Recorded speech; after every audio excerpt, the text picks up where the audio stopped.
Introduce Steve Goldman.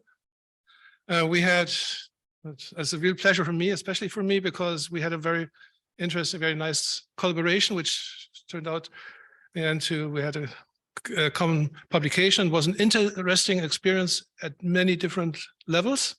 You're smiling, I know, you know what I mean. So Dr. Steve Goldman is the University of Rochester Medical Center Distinguished Professor of Neuroscience and Neurology and co-director of Rochester Center for Translational Neuromedicine. He has a concurrent appointment as Professor of Neuroscience at the University of Copenhagen, and is going to go there after this talk today, and as a co-director of its sister Center for Translational Neuromedicine. He also serves as Senior Vice President and Head of CNS Therapy at Sana Biotechnology in Cambridge, Massachusetts.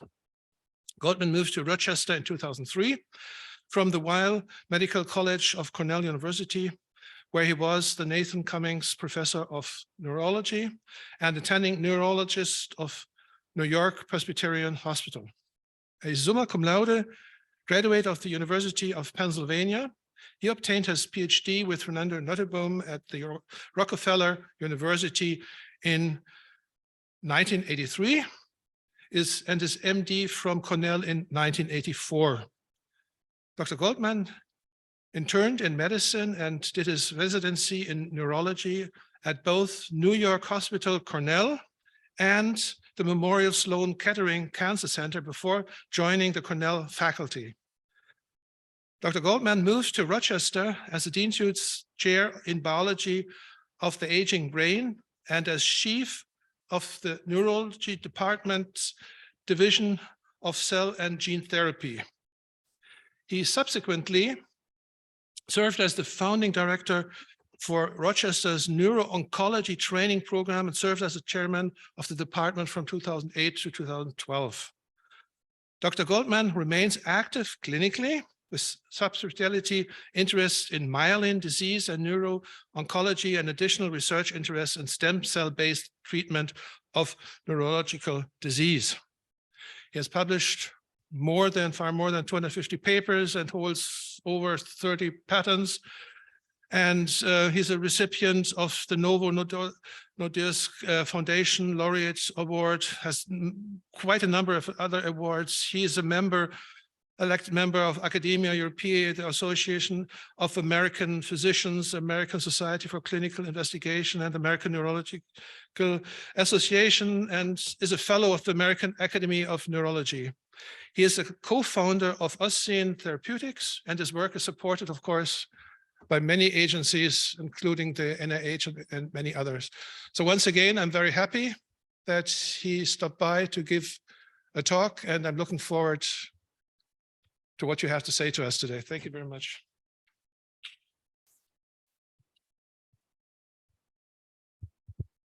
Yeah, thanks so much, Hans.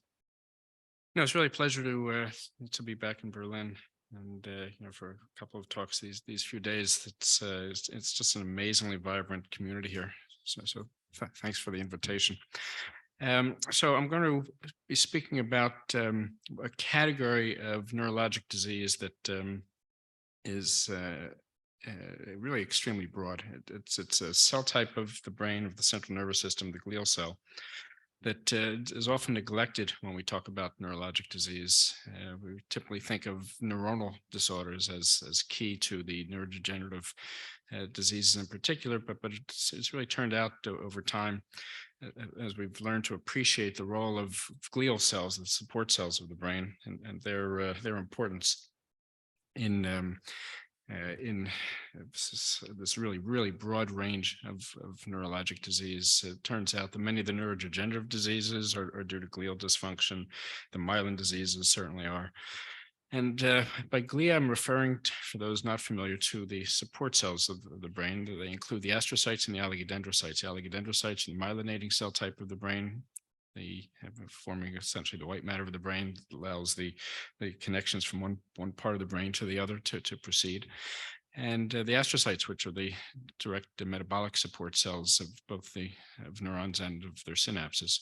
And so those two cell types are derived from a common progenitor and that's the glial progenitor cell. And that's what we'll be talking about, are diseases of glia and their treatment potentially by glial progenitor cells. And so, nope. We're trying here to advance without much luck.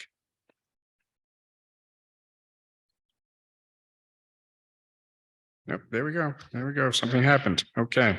Okay. Modern technology at its best.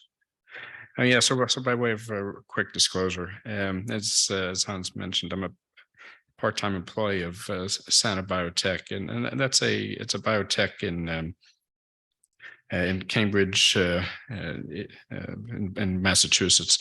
It's also in Seattle and San Francisco, but I joined it in part to be able to advance some of the strategies that we'll be discussing to the clinic, and that's a discussion in and of itself. But it did turn out that, and I think this is the experience of so many investigators, and both in the U.S. and Europe, that when potentially therapeutic strategies get to the point of clinical modeling, it really does become very often necessary to engage commercial partners. And so in that setting, I joined Sana a couple of years ago. Okay, so that's by way of disclosure. Now, these are the diseases we're trying to, in a very broad sense, potentially treat. The work started really with a focus on the myelin diseases. And these are diseases, again, of losses of oligodendrocytes, again, that being the myelinating cell type of the brain. It's a really broad category of disease. And very often we think about this really from the standpoint of the, if you will, prototypic adult demyelinating disorders like multiple sclerosis and transverse myelitis, but it's actually much broader than that. In adults, includes subcortical strokes, white matter stroke, basically, is about a third of the strokes we see clinically. And then, frankly, aging. So age-related dementias, only half are Alzheimer's category. The other half largely are the vascular dementias because of white matter loss, with loss of connectivity within the brain because of oligodendrocytic loss, demyelination, failure of connectivity. So this is a pretty broad category of adult disorders, but actually on the pediatric side, it's in some ways it's even worse because the leukodystrophies, the white matter disorders of children represent really the major category of neurologic disease in kids. So it's a broad list of lysosomal storage diseases, different congenital hypomyelinations, hereditary disorders. None of them are common, but when you add them up, it's the most common category of pediatric neurologic disease, and includes things like cerebral palsy, right, which we used to think of as a neuronal disorder. It's actually the neuronal loss in cerebral palsy is really secondary to the oligodendrocytic failure that occurs. So these are really big disease categories. Overall, this is a really good chunk of what we see in clinical neurology. So some years back, I was focusing on neural stem cell biology and adult neurogenesis, and in the context of isolating neural stem and neuronal progenitor cells from adult human brain, following up on work that I'd started as a grad student at Rockefeller, moving from birds to rodents to humans. Well, humans are not like birds. Birds have really high levels of endogenous neural stem cells and adult neurogenesis as a result, and that carries through to the infraprimate mammals. But when you get to humans, actually, we have persistent neural stem cells, and it's been very controversial over the years what they do in terms of neurogenesis in adult humans. But what turned out to be, if you will, really life-changing for me in terms of my perspective on the brain was that as we were isolating these human neural stem cells and neuronal progenitors, there's not that many of them in adult humans. But in the context of that isolation, we realized that there were tons and tons of glial progenitor cells, right?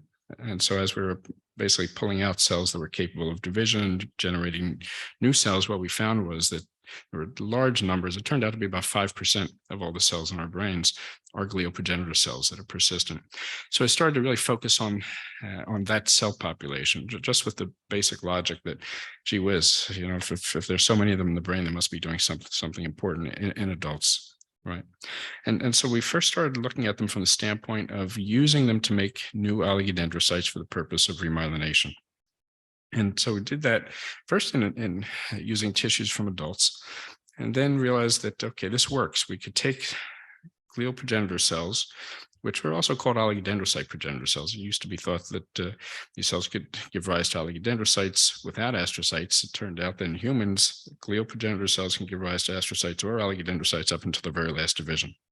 So we've changed the terminology over time, and we call them glial progenitor cells. But early in the game, we isolated them as oligodendrocyte progenitor cells, transplanted into various models of demyelination, and found that basically they were able to remyelinate regions of focal demyelination. So we started to think more aggressively about it, that, okay, could we actually develop a clinical vector? And so to do that, we went to fetal tissue, and this is really where the work really starts taking off in terms of potential clinical development. But it gives you an idea of how long this process takes. This paper was in 2004, right? And so here we are 18 years ago, and at that point, we realized that we could isolate glial progenitor cells from fetal tissue. And this is a period, late second trimester, where most of the cells being generated are glial progenitor cells. It's about 2/3 actually of the width of the cortical mantle at that point. And we identified different markers for isolating the cells, for extracting them initially by 2-color fluorescence activated cell sorting. And we've got, as you'll see, better methods for that now. But we were able to take those cells and go into a variety of models, right? And the most challenging of those, which became our favorite model over the years, is the shiver mouse. And shiver is a transgenic mouse. It was actually a naturally arising mutation that has an early stop codon on the first exon of the myelin basic protein gene. So these animals never make myelin. Myelin basic protein is one of the major proteins being made by oligodendrocytes when they myelinate. If that protein's not made, they can't myelinate. And so as the animals grow up and they get larger and neuronal axons get longer, those axons aren't myelinated, so there's more and more conduction failure as the animal grows up. And so they start to get symptomatic at about 6 weeks. They start to develop limb weakness, first hind limbs and forelimbs. They become ataxic. They develop a tremor. And this is what they look like. You can see why they're called shiver. They're not shivering, they're shaking because they have such a severe ataxia because the cerebellar outflow tracts are hypermyelinated. And so these animals die like clockwork. They start to develop seizure disorders, and typically 18 weeks they're just seizing all the time, and by 20 weeks they're dead. And so it's a useful model because they don't make any myelin. So if you see myelin in the setting of a transplant, you know that it is donor derived. So we transplanted the cells and into shiver to see whether we could get something more profound, if you will, than just as focal remyelination. And boy, did we. So this kind of gives it away. You mentioned that they always die by 20 weeks. And, here's a sample animal that we had to kill at 35 weeks just to map out the cell population. These animals are rescued. They'll go on to basically a normal 2-year lifespan. So every red cell here is a human cell. And this was really remarkable to us as we really tracked what happened with the cells that were being delivered, in this case neonatally. They really expanded, colonized the brain. These glial progenitor cells keep on dividing until they undergo contact inhibition by virtue of contacting one another. And this is self-limited cessation of both migration and proliferation. And then they go ahead and differentiate as oligodendrocytes and go ahead and myelinate. So here's just an adjacent section. And this is just indistinguishable from the normal myelin pattern of an adult mouse. In this case, though, all this myelin is human. So it's actually a humanized white matter, as we'll see. So this really told us that, okay, this might be a potential therapeutic vector. This is just another example of just how extensive myelination is throughout the nervous systems of these animals. it gives you an idea of the density of human cell engraftment, colonization, and then, of course, myelination. It's throughout the entire neuroaxis. Here we're looking at the spinal cord. This is the lower aspect of the cervical spinal cord here. Again, the human cells, and these cells were only injected neonatally into the anterior corpus callosum. So it gives you the white matter tract going from one side of the brain to the other. And so the cells are migrating throughout the entire brain, brainstem, cerebellum, spinal cord, spinal roots, cranial roots. And this is interesting. They stop at the peripheral nervous system border. So here we're looking at the human cells in red. Green is myelin. This is in the shiver mouse, right? And then out here, this happens to be the trigeminal ganglion and the fifth nerve. You go out to the peripheral nerve, and there's no human cell infiltration, no myelination. So it's interesting. To this day, we don't understand why the cells stop when they get to that PNS border. We've been trying to identify signals that are controlling that process for years, and really haven't nailed it yet. But it also has clinical implications, because for better or worse, we can remyelinate the central nervous system. Cells will not go into the periphery, right? And there's some disease categories where that's a really important distinction. It's also really interesting biology. One aspect of this is that the cells myelinate slowly. The entire process is slow, right? So here we're looking at sections through the midline of the corpus callosum. The red fibers here, these are neurofilament stained axons. So those are mouse axons. And then the green, of course, is myelin, and blue is human cells. So 3 months, 5 months, 8.5 months out, and it takes that long, but before you get really complete remyelination through the callosum, right? So it's a slow process. And we've sped it up in a number of ways we can discuss, but it started out as a slow process. And when we investigated to see why that was the case, well, a large part of the reason is that the migration of these cells only really starts to take off after they've expanded initially through their injection site in the white matter. So here we're looking at mouse glial progenitor cells in red, and human in green, and the cells have been injected just at the border between the subventricular zone and the corpus callosum neonatally. So here, 4 months later, you can see they're still in that region, but they've been expanding, proliferating more and more of them. But then they start taking off, and they don't just admix into the overlying white matter and then cortex and then to the superficial gray. They actually replace the mouse population. So by the time we're out at a year, there are no mouse cells left. Okay? No mouse glia, at least. No mouse glial progenitor cells, no mouse oligodendrocytes, not that many mouse astrocytes. Okay? The human cells are out competing the mouse and basically taking over. And that's one of the reasons why the colonization is so dense of the human cell population. So it's a process that takes time. And then those cells divide, they generate new oligodendrocytes in the white matter regions, and those cells then have to develop myelin and myelinate fibers. And a given oligodendrocyte, human oligodendrocyte, may myelinate as many as 100 axons. And so, and that doesn't happen simultaneously. It's a couple fibers per day. So it takes time. But at the end of the day, you've got a fully myelinated nervous system. This is what it looks like in terms of the kinetics. If we start with basically 100,000 cells, it takes time, but you can see this really exponential expansion a couple months out. Oops. And then by the time we're out at a year, those 100,000 cells will become on average about 13 million, right? And a large part of that is because the human cells are dividing more rapidly and more aggressively, besides taking over in terms of regional colonization than the mouse over that period of time. But at the end of the day, these animals are rescued. Not only do they survive, but what's really remarkable is that the neurologic function that's been lost comes back, because their axons are by and large intact and just demyelinated. So here's one animal at 13 months. And, you know, if you might be a little slower than siblings if you're running across the kitchen floor, but basically, you know, it's really indistinguishable from a normal mouse. A little bit of hind limb dyskinesia. That's about it.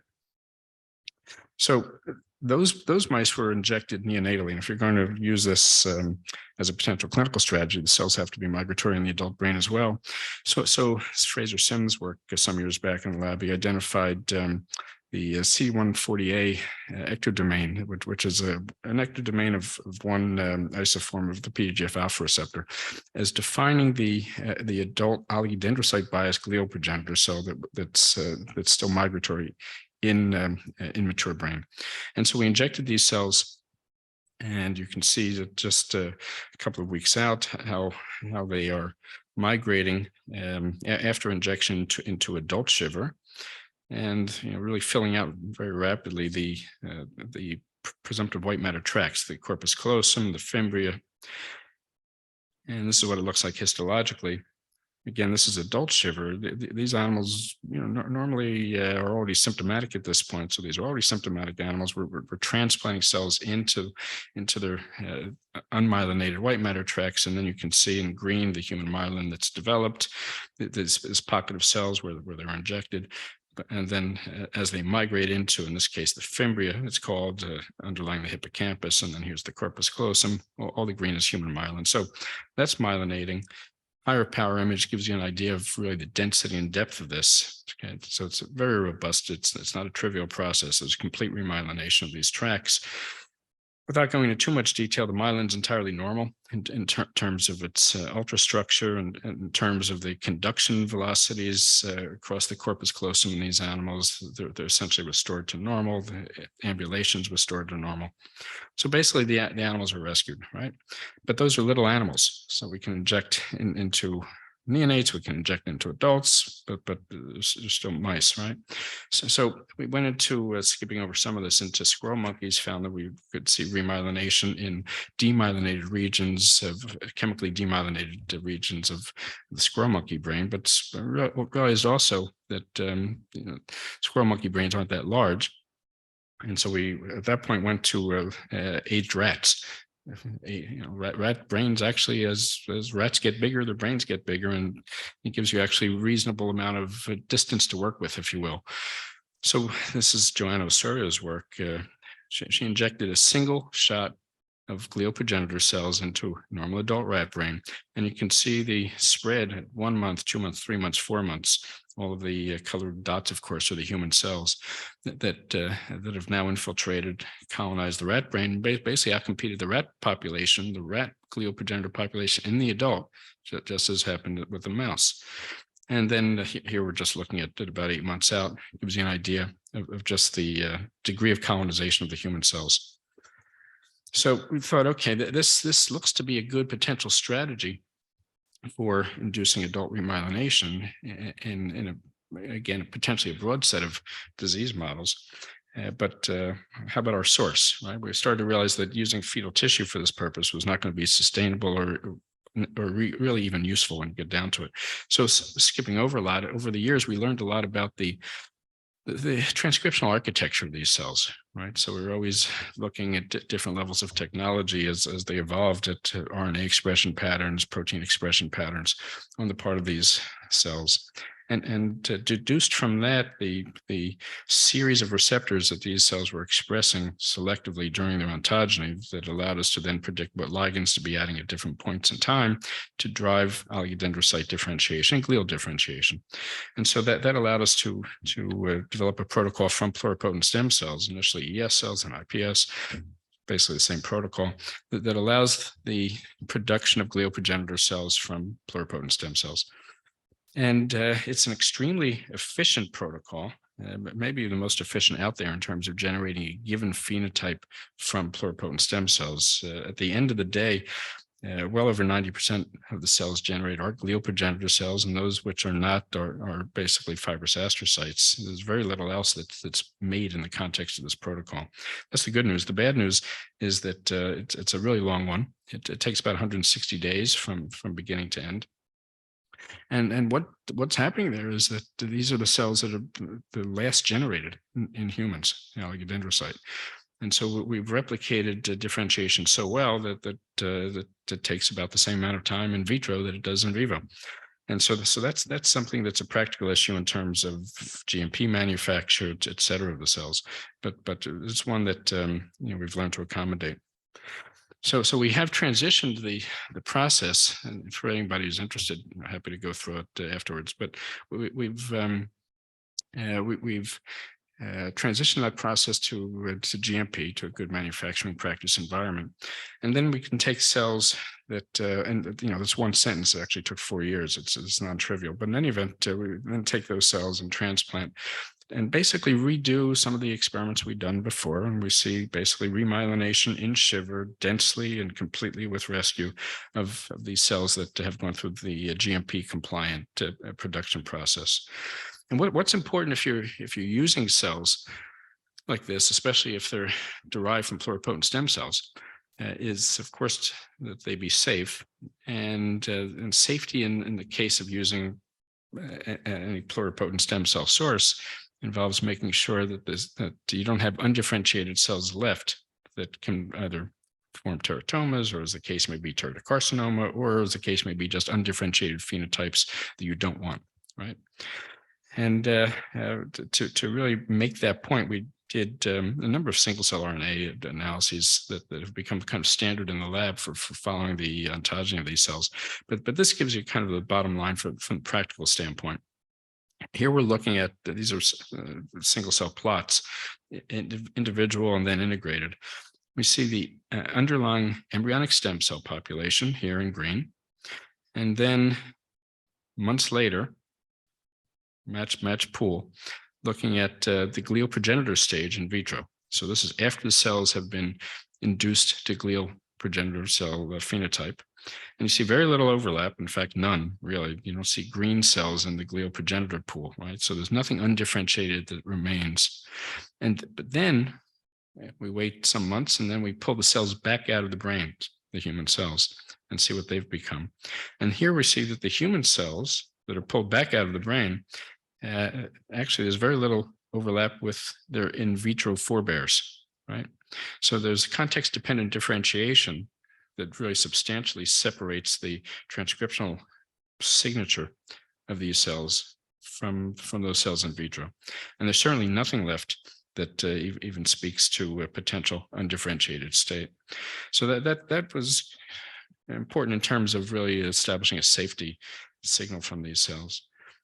When we then look at the cell populations that we pull back out of the brain, we see that everybody's glial is the bottom line. So here we're looking at a single cell plot where we've done exactly that. And so we see a mixture of still a lot of glial progenitor cells, can be identified as such, and then astrocytes. And this turns out to be a fairly heterogeneous pool, but astrocytes as well. And then oligodendrocytes. So we've got oligodendrocytes, astrocytes, and persistent glial progenitor cells, and nothing else that's come back out of the brains. So again, speaking to what we believe is the safety of the approach. So then, we've got this strategy and the cells and a set of potential disease targets. But everything we've done up to this point involved putting human cells into mice, monkeys, rats, but not in the human. And especially since most of our models, frankly, are rodent, the obvious question is, well, gee whiz, what makes us think that human cells are going to be able to have this kind of behavior in a human environment? And so we developed this model, which is basically a human on human graft, by taking the human glial progenitor cells and going into neonatal mice, allowing them to grow up, and then transplanting new human cells, right, into that already humanized brain. So we started this work that I'm not going to talk about in any depth here. Besides looking at oligodendrocytes, we're also looking at astrocytes and astrocytic diseases, one of which is Huntington's disease, which has a major astrocytic component.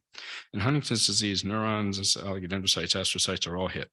But the synaptic pathology, which is really key to Huntington's disease, turns out to be largely due to astrocytic dysfunction. And so in the context of that work, even before the myelin work, we asked the question, if we go into a Huntington's disease chimeric mouse with wild type human glial progenitor cells, will the wild type cells outcompete the Huntington cells? And so for that purpose, we took two sibling lines. These are embryonic stem cells. These were siblings, right? Two daughters of the same parents. But one had the Huntington mutation, one did not.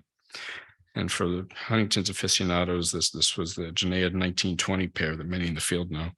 And so the mutant Huntington expressing cells have a 45 or 48, I'm sorry, CAG repeat expansion in the first exon of the Huntington gene. And we color coded them, right? And so in this case, the Huntington cells, the mutant Huntington expressing cells were CRISPRed in with the GFP tag. So they're green. And then their wild type siblings are red. And so we put the Huntington cells into the striata, the basal ganglia of these neonatal animals, and they grew up. We let them grow up to 9 months. Okay. And basically at 9 months of age, we end up with striata that are where all the glia are expressing the mutant Huntington. And these animals actually develop a Huntington-like motor phenotype. But then in some cases, we then transplant in at 9 months the wild type glial progenitor cells, sibling. And the question is, will the healthy cells outcompete the disease cells? Again, human on human. The only mouse cells here are neurons and vascular cells. All the glia are human. And so what happens is that the healthy cells then outcompete the red cells in a wave, start to grow out and basically push out, as we'll see, actually kill the disease cells. This is what it looks like when we reconstruct it in 3D. That little dot here, that's where the cells are injected, the second transplant. And you can see this really wave. Here we're looking from medial to lateral from above. There's the injection site. Healthy cells, again, gives you the idea of just how discrete this process is. There's a border zone, and that border zone is not just at the microhistologic level. It extends throughout the entire brain as this plays out, with the healthy cells basically slowly taking over wherever the disease cells are. So we thought this was pretty neat, but then thought about, well, what are we potentially missing here?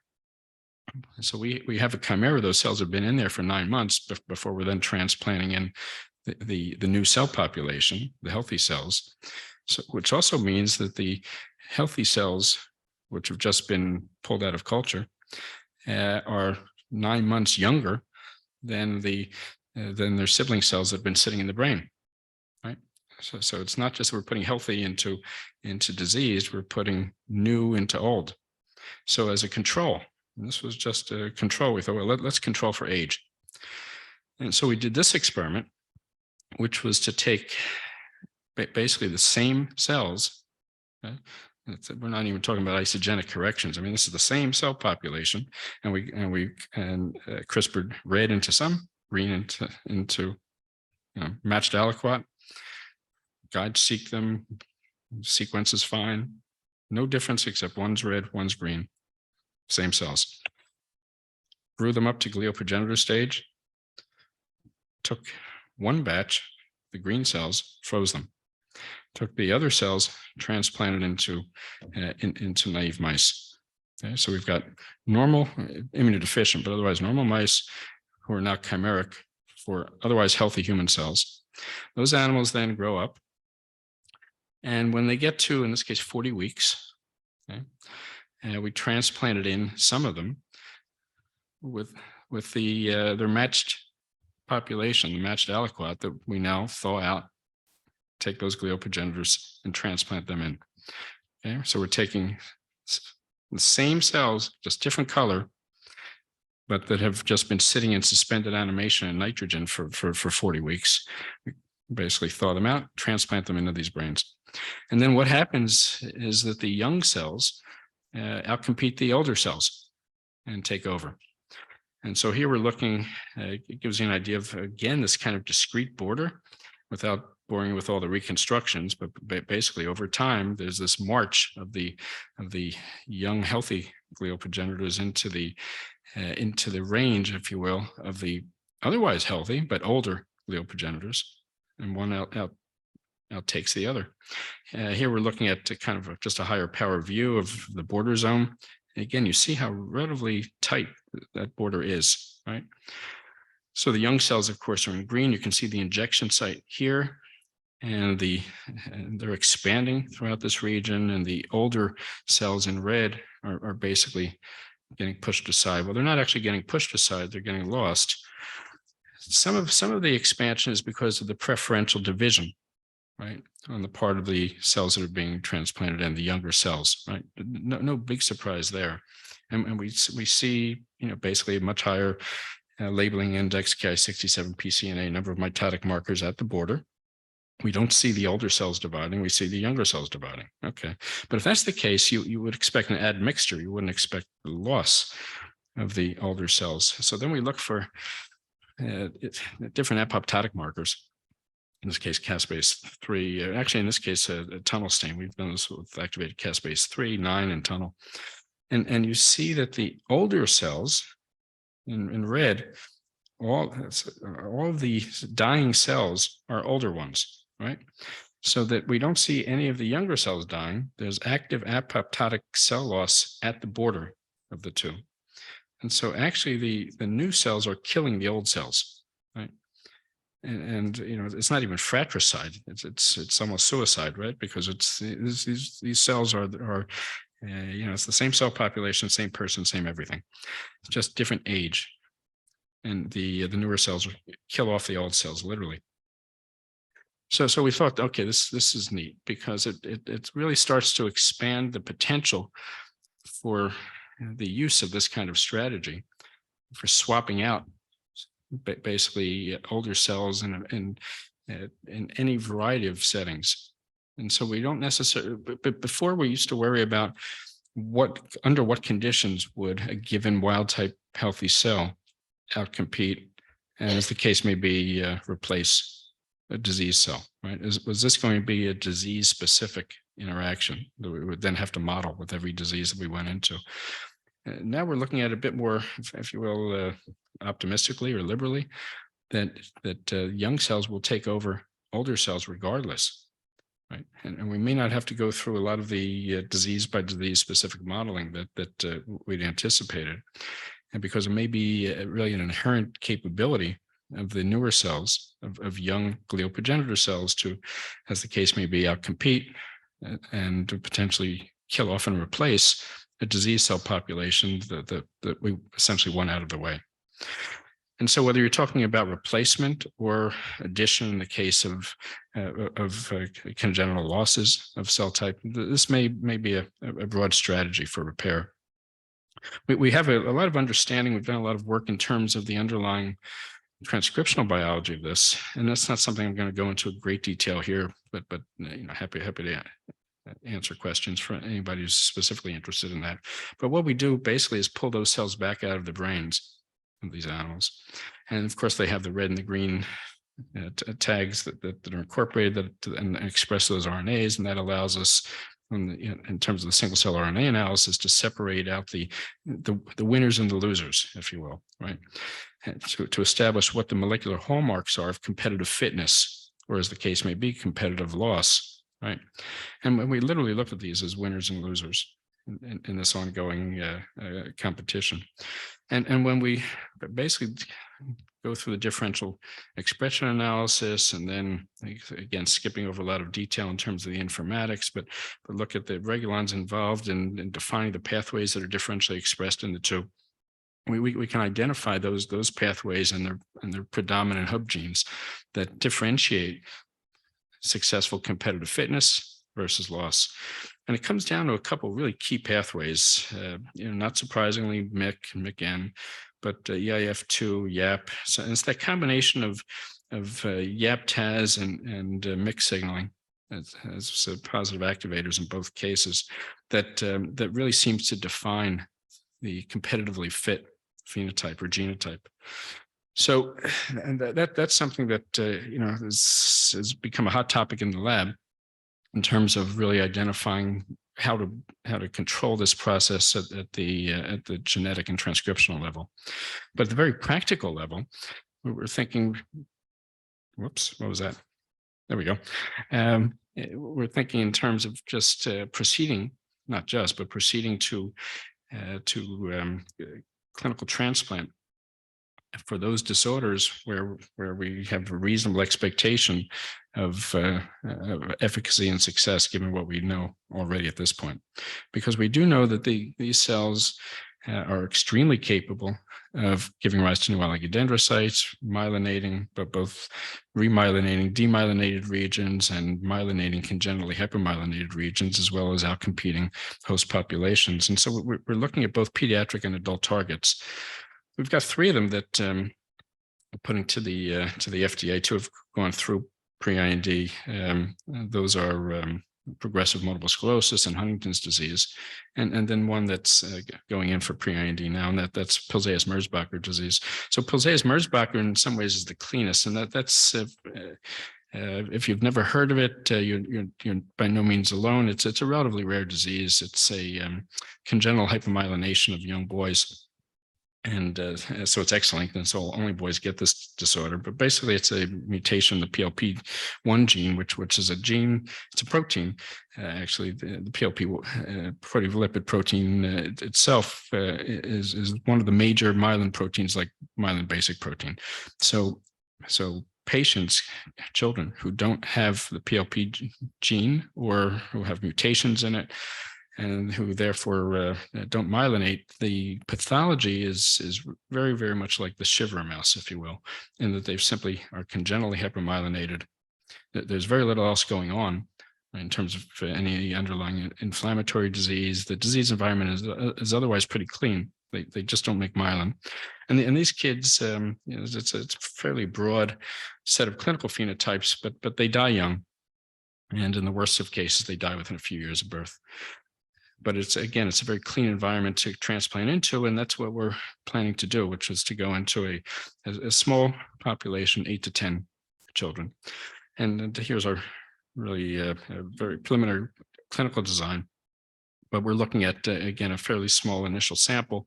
Again, there's not that many of these kids. If we treat roughly 10 kids in an initial dose escalation trial, that will probably take us about a 2-year period, both for recruitment and then follow-up. At the same time, though, we're looking at the larger targets. And so progressive MS is a much larger target. And so that's the secondary progressive phase of multiple sclerosis.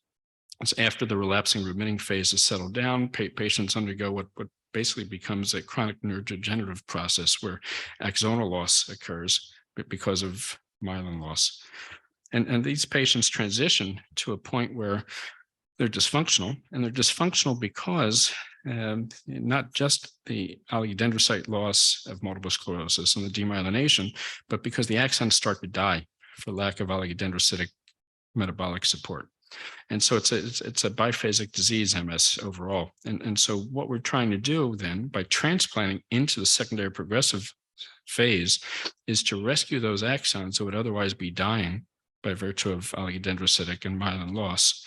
And then secondarily, we're hoping to remyelinate those axons and then get functional improvement or recovery, but at the very least to stabilize disease.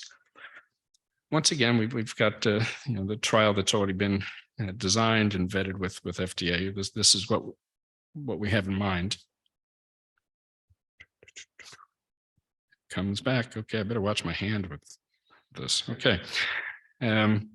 This is the intended trial, which right now we're just waiting for some final safety data basically from a CRO, contract research organization. The GLP safety toxicology study, it's called, it always has to be done by an independent organization.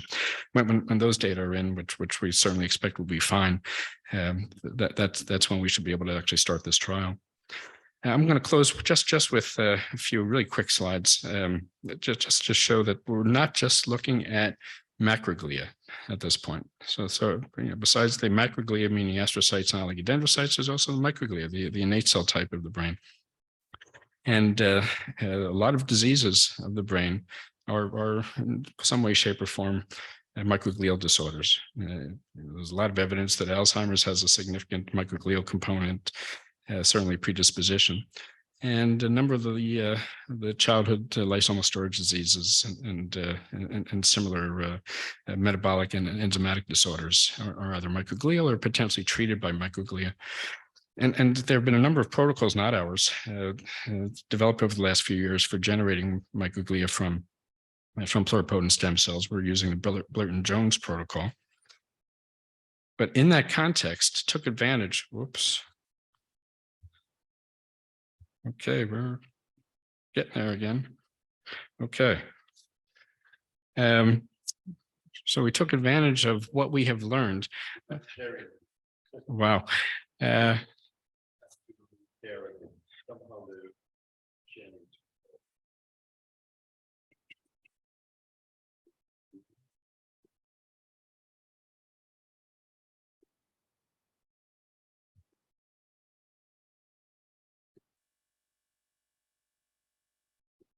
Are we back in business? Yes. Okay. This connector is dangerous. I'm sorry. So sorry for that little break. So we took advantage of these protocols to make new microglia, but then took advantage of what we've learned about the role of youth, if you will, and competitive dominance, to then change the protocol a little bit and isolated cells at the hematopoietic progenitor stage, right, which is an early pre-microglial, pre-monocytic stage, because, skipping over some detail, we looked at the gene expression patterns of these cells as a function of time as they were developing in vitro, and isolated the stage at which the transcriptional signature was most similar to the competitive dominance signature of the glial progenitor cell. Right? And then transplanted the cells at that stage, which turns out to be, again, a relatively early stage of microglial, pre-microglial development, hematopoietic progenitor. When we transplant the cells at that point, basically they will migrate and then differentiate as microglia in vivo, but they have the same, if you will, advantage in terms of competitive fitness that we saw with macroglial progenitor. And so they take over, they outcompete the endogenous microglia and basically get much higher levels of chimerization than anything that I think has been demonstrated. This gives you an idea. There's just a complete takeover in terms of the endogenous microglial populations with these human microglia. And one thing that's really striking here is that there are a number of protocols out there now for microglial chimerization, a number of groups doing this, but typically the hosts have to be in some ways conditioned. There has to be immunoablation or chemical ablation of the endogenous microglial populations. I'm showing you animals that have not been in any way immunoablated or conditioned. We're just transplanting in cells that have significant competitive dominance by virtue of the stage at which they're being transplanted. And so there's no conditioning needed. They take over, they outcompete, literally kill off the endogenous population. And the chimerization is complete in these animals. It's really quite extraordinary. Every single microglial cell you're looking at is human. So we're doing the same kinds of studies now in terms of human on human, as we have just shown you with the glial progenitor cells. But I think that with both of these phenotypes being replaceable at this point, the entire range of glial disease and secondary neurodegenerative diseases that are glial in origin should potentially be treatable in some way, shape, or form by cell replacement strategies. So we started out years ago, and this figure is from 10 years ago, looking at this variety of myelin disorders as potential treatment targets for oligodendrocyte replacement or addition.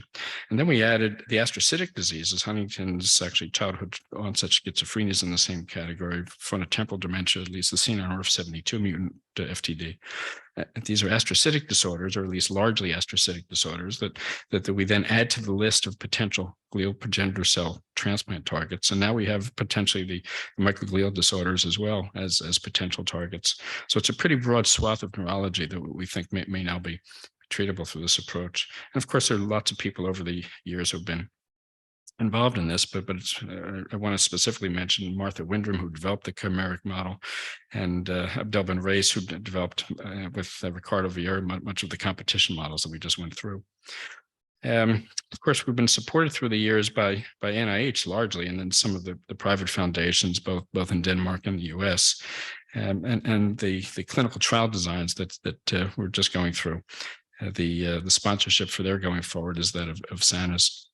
And thanks for your attention.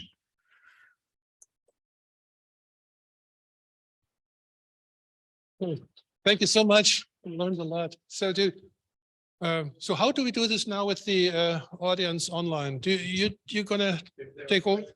Yeah. Okay. So maybe I'm allowed to start. So if this human on human competition, young, old, if I think about the Huntington part first, would young Huntington disease cells take over the old guys? Yeah, so we haven't done the experiment yet. My expectation would be yes. Yeah. That young Huntington should take over old healthy. Old healthy. Yeah. That's a kind of prediction, right? That's the prediction. Yeah. Yep. And I ask later. So go ahead. I think I need the mic. So this out competition phenomenon is really interesting. So I want to elaborate on that a little bit with a question. So do you understand what the mechanism is that actually triggers the cell death in the older cells when the new ones come in? And you have the single cell data. So I wonder, I'm sure you have sort of done something like cell chat and looked at cell communication networks, but then of course we're just at the level of RNA, but actually getting to that mechanism, I think, is a really interesting question. Yes, indeed. That's probably the hottest topic in the lab right now, is sorting through the data to define exactly who's killing whom and why and how. And I don't mean cell on cell, but molecularly. And I can't tell you we have an answer yet. We've got a lot of candidates, but nothing that I can tell you is causal yet. A fascinating talk. Thank you. I have a couple of questions, but I will follow up on the Huntington question. So there's a theory that Huntington spreads like a prion disease. Do you find some evidence of healthy cells turning into Huntington? No, that's something we've looked at specifically and actually published a couple of times. So we see no evidence of that.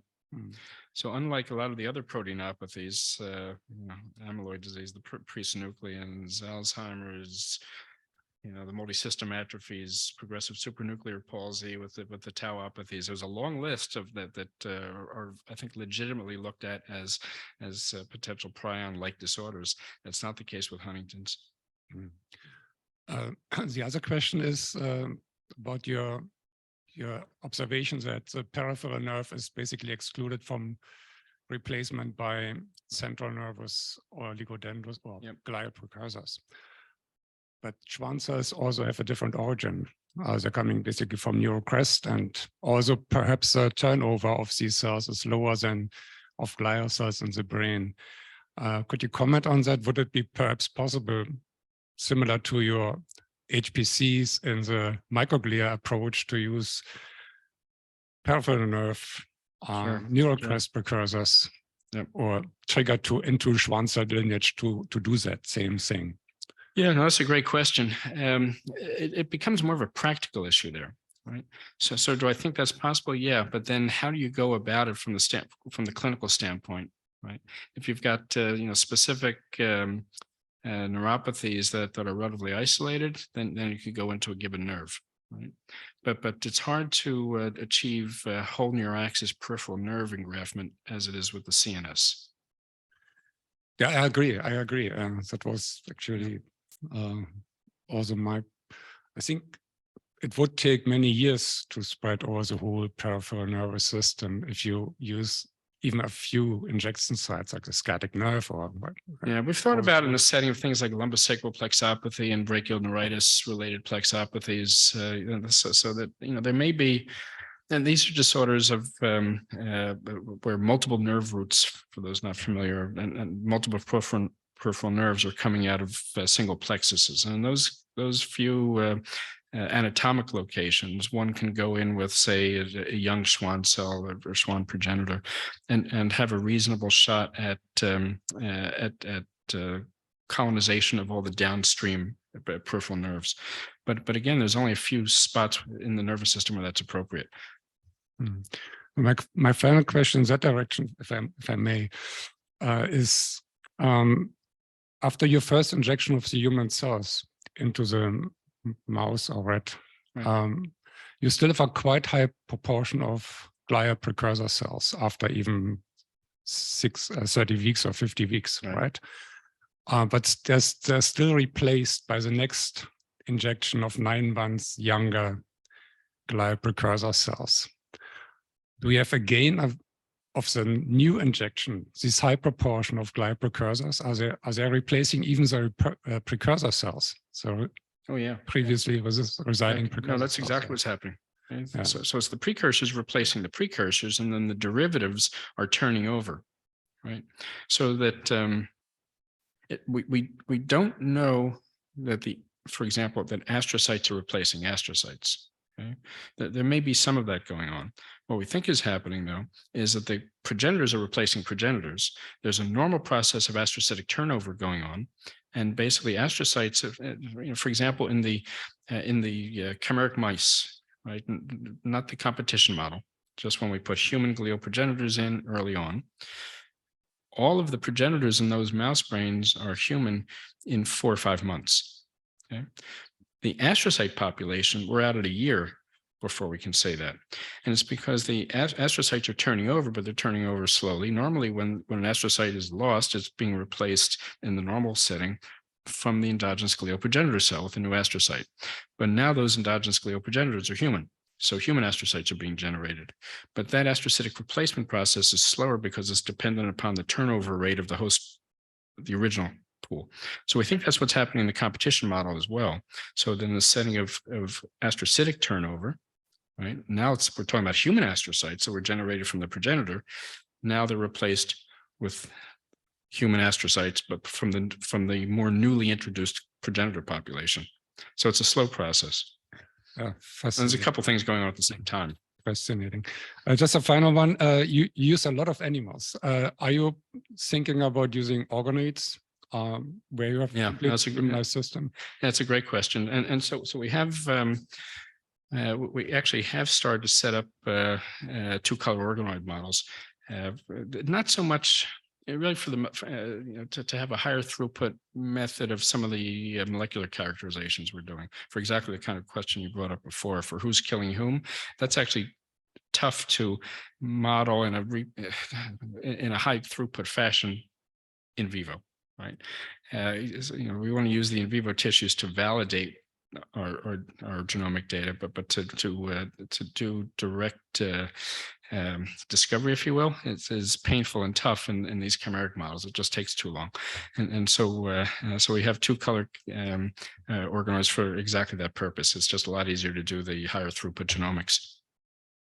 So a little bit an extension of all of that, the competition findings you have, and my question there goes into a clinical realm. So if now, if you had like a neurodegenerative disease where you have glial cell defects, but not all, but there might be still healthy glial cells in that individual. And now we know we're putting in the cell therapy and it actually replaces or kills off the existing, potentially also still some healthy glial cells.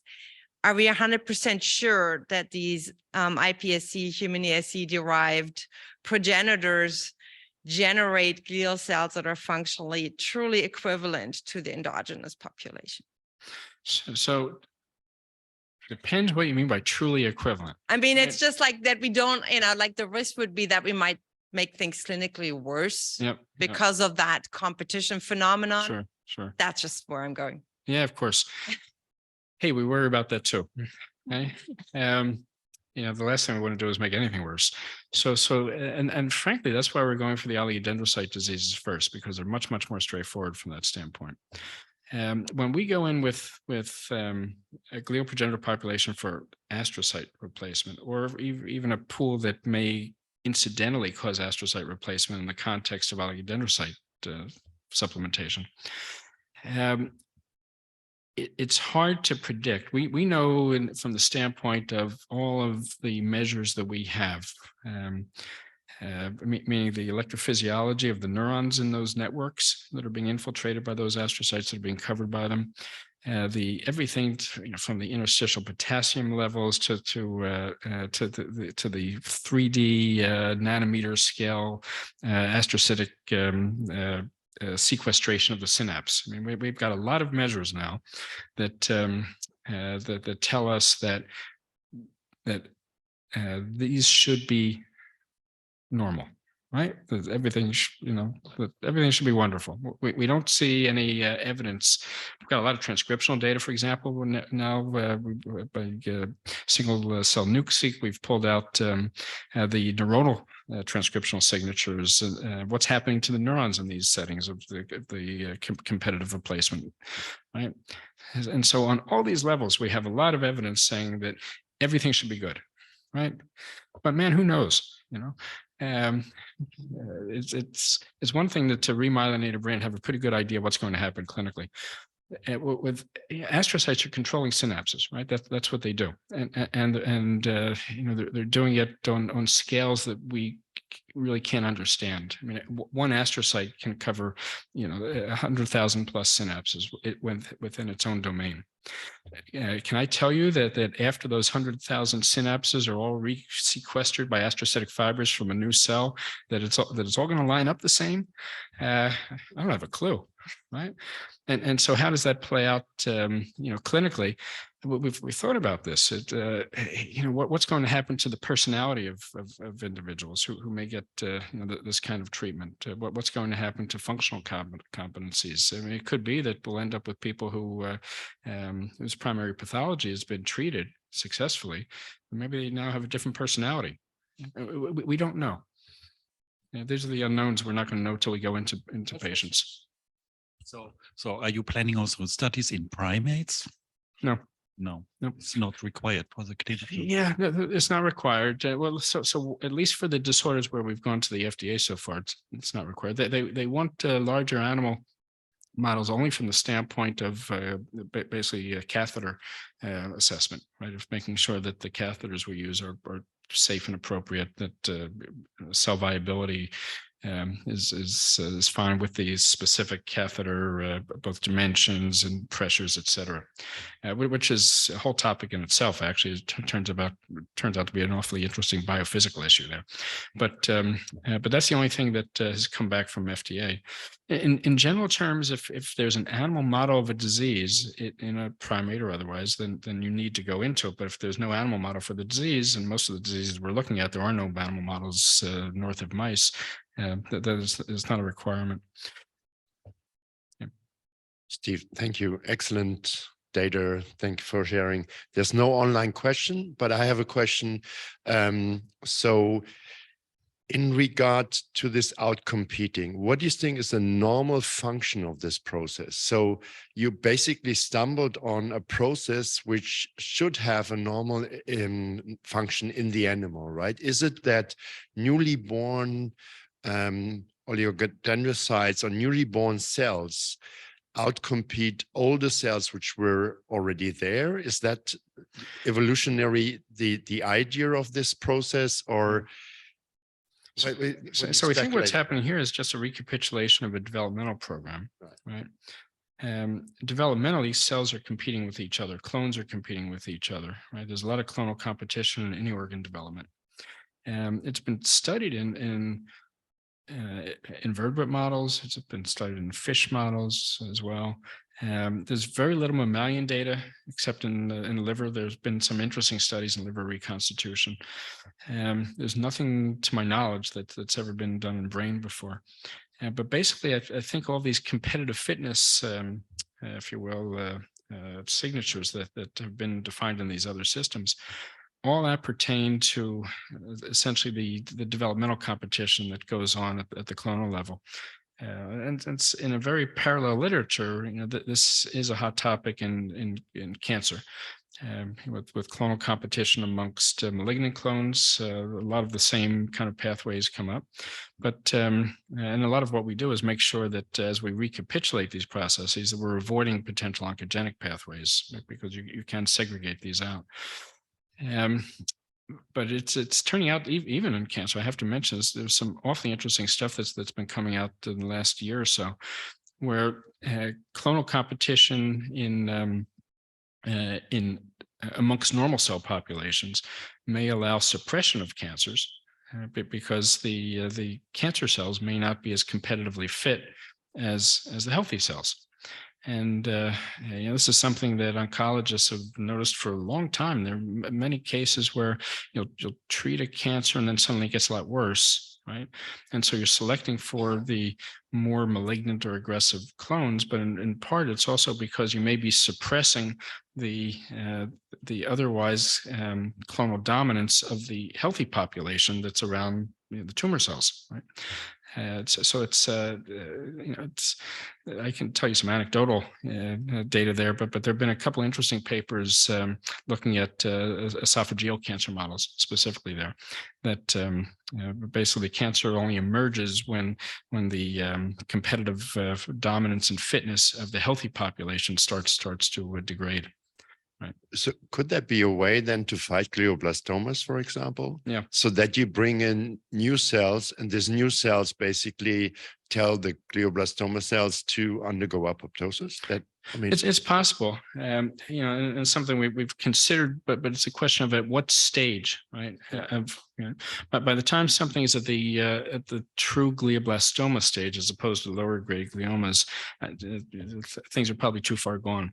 But there, especially for secondary glioblastomas that arise from lower grade tumors over the years, it's very possible. Well, so here's an anecdote in that setting.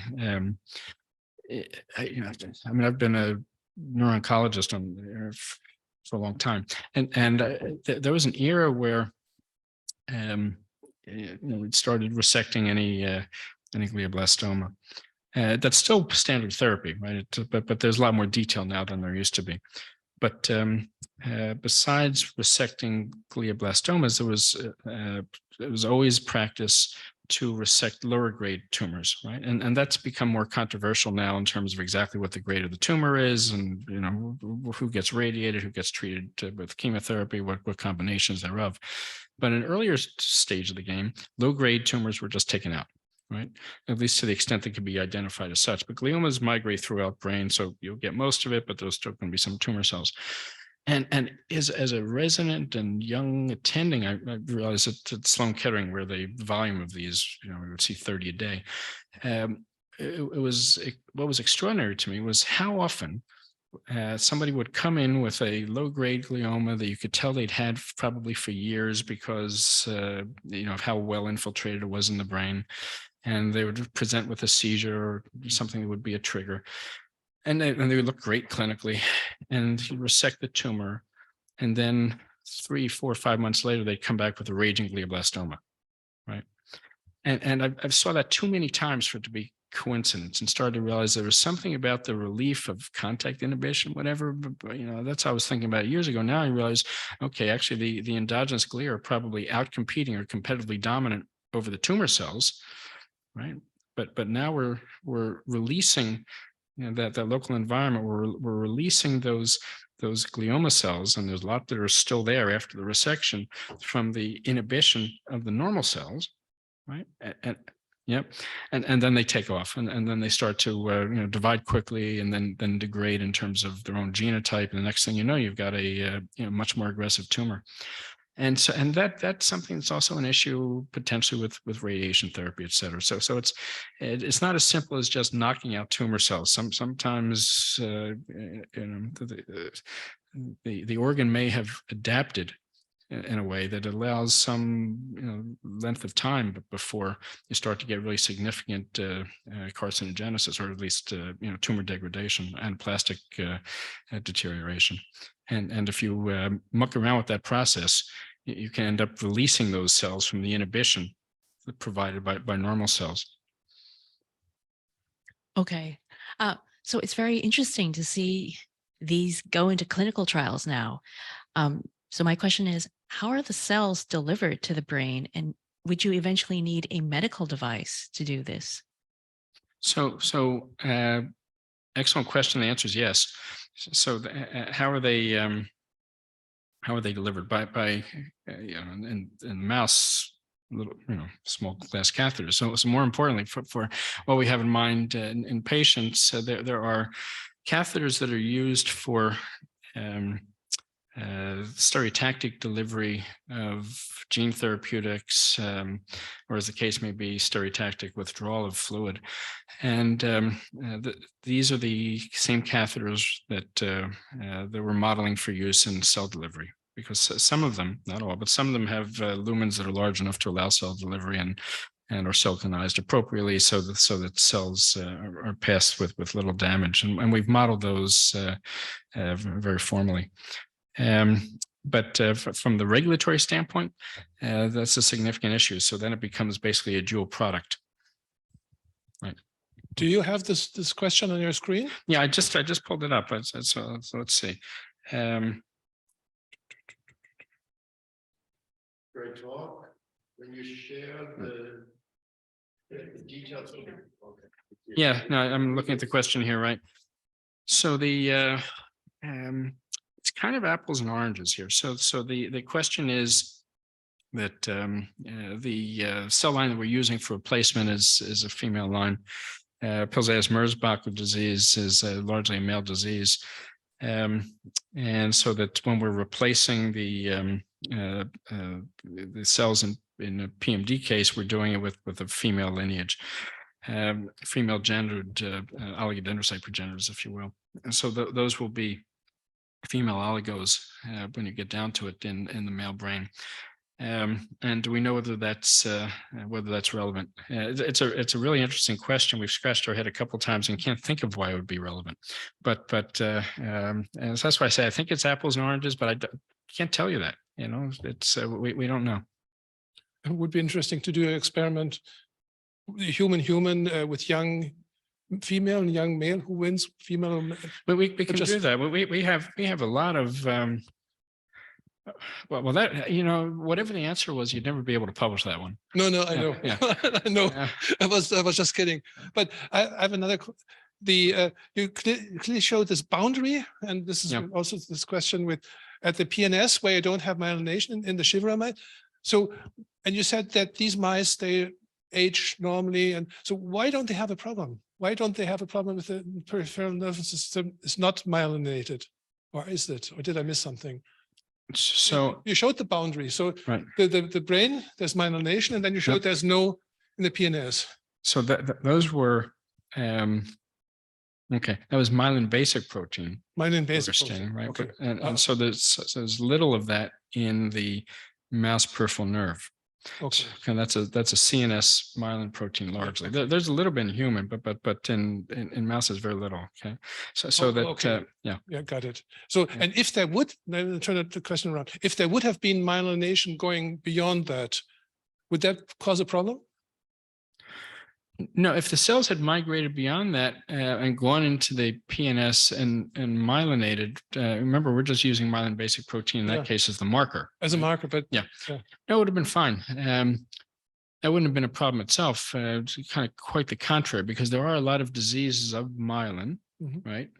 And that involve the peripheral nerve myelin as well. Where one of them that we've modeled, for example, in the mice is Krabbe's disease, where we can basically treat the brain very effectively. Globoid body leukodystrophy, it's called, and it's one of the lysosomal storage diseases. And we can treat the brain very well with the glial progenitor transplant, but the peripheral nerve disease ends up killing the animals, right? And we are reasonably confident that the peripheral nerve disease would still kill children as well. They would just live longer until they died of peripheral nerve disease instead of CNS, right? And there are groups, including ours, that are trying to handle that with a dual therapeutic strategy of giving, in this case, an AV9 that is carrying the galactocerebroscites gene peripherally to allow peripheral nerve replacement of that enzyme, which otherwise kills peripheral myelin by virtue of its lack, right? At the same time, that we transplant with cells into CNS, right? So I would expect that there will be a generation of therapeutics that evolve that allow peripheral and central nervous system treatment at the same time. But for us, it's potentially it's cleaner in that we're only hitting CNS, right? But there are potential therapeutic targets that we then miss because of that. Sure.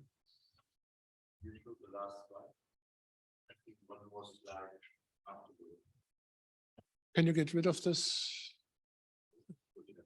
Right.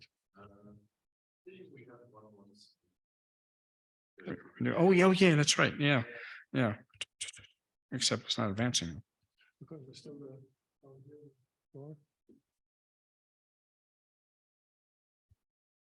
This is what happened before, but then magically it started. Oh no. There we go. Magic again. Okay. Okay, if there are no more questions, thank you so much. It was a fantastic talk. Thank you. Thank you.